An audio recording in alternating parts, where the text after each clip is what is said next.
Today we're breaking down the 5 most common issues faced by the 2011 to 2016 Hyundai Elantra owners. These problems are from the 5th generation Elantra and have been widely reported by mechanics, forums, and reliability sources, so they're worth keeping an eye for. So let's get started right away. Number 1 is the engine ticking noise.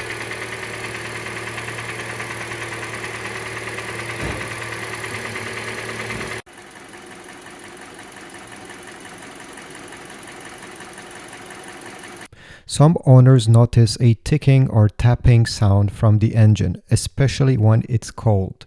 This often comes with the variable valve timing system or lifters. While it doesn't always mean major damage, it's worth having a mechanic check it out early to avoid bigger problems later.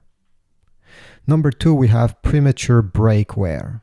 Brake pads and rotors on these Elantras can wear out faster than expected, sometimes under 30,000 kilometers.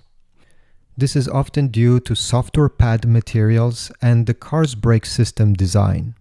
Keeping an eye on brake performance and getting timely replacements can save you from unsafe stopping situations.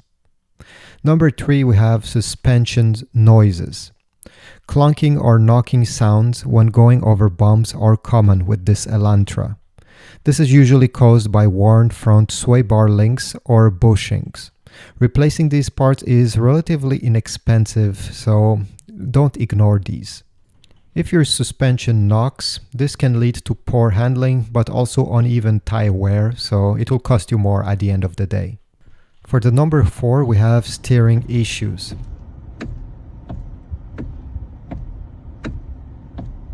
Some drivers report a loose or notchy steering feel, often traced back to the MDPS, motor-driven power steering, coupler wearing out. This small rubber part can cause the steering wheel to click or feel strange.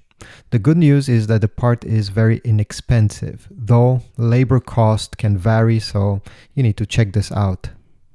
And for the number 5, we have engine stalling or hesitation.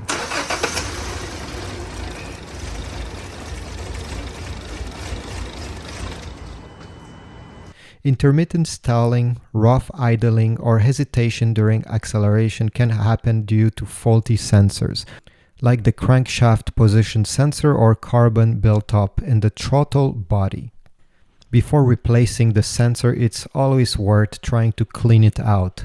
Sometimes just by doing this, everything goes well and you don't have to buy anything. But if not, replacing the sensor with an original Hyundai one is the thing to do. Now, while these Elantras from this generation are generally reliable, knowing these common issues means you can spot the problems early and budget for potential repairs.